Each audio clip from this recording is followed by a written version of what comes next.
સહકારી યુનિવર્સિટીનું આણંદ ખાતે ખાતમુહૂર્ત કરવામાં આવ્યું, ભૂમિપૂજન કરવામાં આવ્યું આજે એટલે કે 5 જુલાઈના રોજ આંતરરાષ્ટ્રીય સહકારિતા દિવસ હતો અને ખુદ ગૃહમંત્રી અમિત શાહ દ્વારા આ કાર્ય કરવામાં આવ્યું છે। સહકારિતા મંત્રી પણ તેઓ જ છે એટલે તેમના હાથે થયું છે। જે આણંદ ખાતે આપણી સંસ્થા છે ઇન્સ્ટિટ્યૂટ ઓફ રૂરલ મેનેજમેન્ટ એના દ્વારા એના કેમ્પસમાં આ યુનિવર્સિટી બનાવવામાં આવી રહી છે। આ મુદ્દો એક ઇન્ફોર્મેશનના રૂપમાં છે। મને મેન્સના પોઈન્ટ ઓફ વ્યૂથી આને અહીંયા રજૂ કરવાનો મારો આશય એ છે કે ગુજરાતમાં સહકારિતા આંદોલન સૌથી સફળ આખા તમામ રાજ્યોમાં, અમૂલ સહકારિતા આંદોલનનું વિશ્વનું સૌથી સફળ એકમ યુનિટ છે, રાઈટ। ગુજરાતમાં જ સહકારિતા આંદોલન માટે યુનિવર્સિટીની સ્થાપના, તો ગુજરાતમાં સહકારિતા આટલી સફળ કેમ? આપણે એવું પણ માની શકીએ મારા ભાઈ બહેનો કે 1947માં આઝાદ થયા પછી સહકારી આંદોલનને ભારત સરકાર અને તમામ રાજ્ય સરકારોએ પ્રોત્સાહન આપ્યું।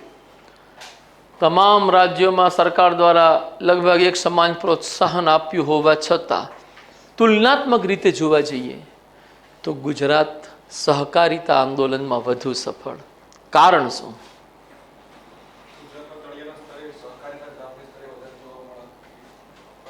આપણે એવું કહી શકીએ પહેલું કારણ કે ગુજરાતનું સાંસ્કૃતિક વાતાવરણ,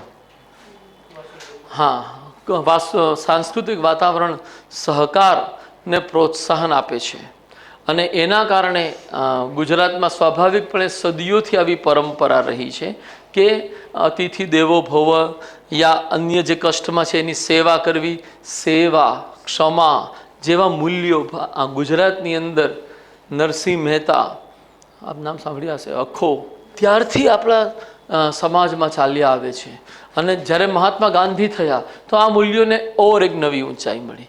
તો સહકારિતા એટલે સફળ કે સદભાવ સદાચારની સંસ્કૃતિ ગુજરાતની લોક સંસ્કૃતિનો અંગ રહી છે, શાસ્ત્રીય સંસ્કૃતિનો નહીં।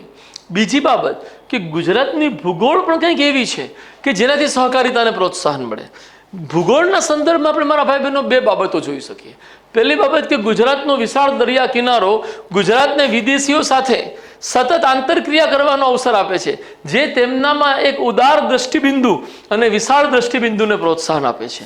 બીજી બાબત એ છે કે ગુજરાતનો એક મોટો હિસ્સો એવો છે જે કાં તો શુષ્ક આબોહવા અથવા અર્ધશુષ્ક આબોહવા ધરાવે છે, ચાહે ઉત્તર ગુજરાત લઈ લો, ચાહે કચ્છ લઈ લો, ચાહે સૌરાષ્ટ્ર લઈ લો, આ બધી જ જગ્યાએ શુષ્ક અથવા અર્ધશુષ્ક આબોહવા છે। આવી આબોહવામાં મોટા ભાગે આજીવિકાને લઈને વિશાળ પડકારો હોય છે। એવા પડકારોનો સામનો કરવા માટે પણ તમામ લોકોને એકબીજાના સાથ સહકારની જરૂર પડતી હોય છે। તો ક્યાંક આપણું ભૂગોળ આપણા અંદર સહકાર અને સેવાના વાતાવરણને પ્રોત્સાહન આપે છે।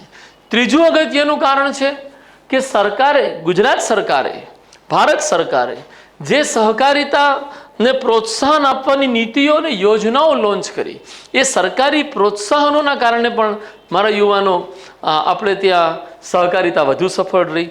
ચોથું જે અગત્યનું કારણ છે કે સહકારી આંદોલનને ગુજરાતમાં ઈમાનદાર અને સશક્ત નેતૃત્વ પ્રાપ્ત થયું।